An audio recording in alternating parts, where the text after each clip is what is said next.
Interview 1. Welcome to Media Trends. Today, we're discussing the growing popularity of podcasts with Ms. Jane.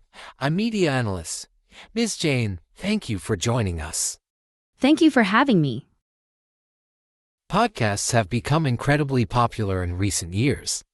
Can you tell us why so many people are turning to this medium? Certainly, one of the key reasons is convenience. People can listen to podcasts while they're commuting, exercising, or even doing chores. Unlike television or video content, podcasts don't require your full visual attention, so they're easy to fit into a busy lifestyle. Another reason is the sheer variety of content available. Whether you're interested in history, comedy, or business, there's a podcast out there for you. Additionally, podcasts are often more intimate and personal than other media forms. You can hear the host's voice and feel like you're part of a conversation, which is very appealing. What kind of content is the most popular in the podcast world? It really varies depending on the audience, but some of the most popular categories include true crime, self-improvement, and interviews with public figures. True crime podcasts, in particular, have a huge following. People are fascinated by real-life mysteries and criminal cases. However, podcasts focused on personal development, like improving your career or mental health, are also extremely popular. People enjoy the idea of learning something new or improving their lives while listening. How do you see the future of podcasts? I believe podcasts will continue to grow in popularity. More and more creators are entering the space, and the barrier to entry is relatively low, which means we'll keep seeing new and innovative content. Podcasts are also becoming increasingly professional, with higher production values and more collaboration between creators and sponsors. In the future, I think we'll see podcasts integrate more multimedia elements, such as live recordings or interactive features. Interview 2. Welcome to Education Matters. Today, we're discussing the decline of handwriting skills with Mr. David, a teacher and education expert. Mr. David, thank you for joining us. It's a pleasure to be here. Many people today rely on typing rather than handwriting. Do you think handwriting is becoming a lost skill? Unfortunately, yes, with the rise of digital devices, fewer people are practicing handwriting regularly. In schools, more emphasis is placed on keyboarding and digital literacy, which means handwriting is often neglected. While typing skills are undoubtedly important, I believe that handwriting is still a valuable skill. It helps with memory retention and creativity. Studies have shown that writing by hand engages different parts of the brain compared to typing, which can lead to deeper understanding and learning. Do you think this decline in handwriting skills will have long-term effects? I do. Handwriting is more than just a way to communicate, it's a form of self-expression. When we write by hand, we're using fine motor skills and thinking carefully about each word we form. Losing that connection with writing can have an impact on how we process information. Additionally, poor handwriting skills can affect everyday tasks, like writing notes or signing documents. In the long run, this could lead to a lack of confidence in situations where handwriting is still required.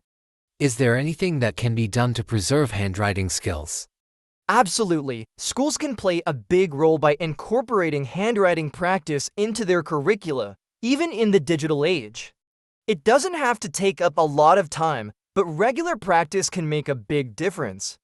Parents can also encourage children to write letters or keep journals. Even for adults, practicing handwriting by taking notes or journaling can help maintain this skill.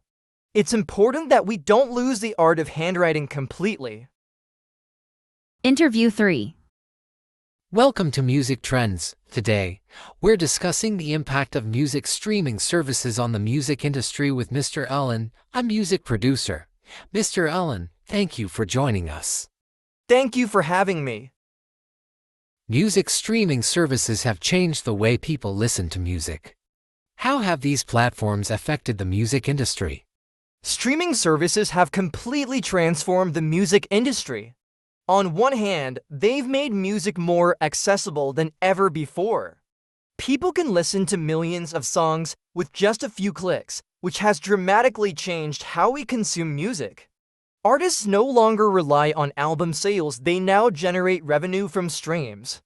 However, the downside is that artists earn very little per stream, which has led to concerns about fair compensation. Streaming has also shifted the focus from albums to individual tracks, as listeners tend to curate their own playlists rather than listen to full albums. How have music streaming services affected the way artists create music?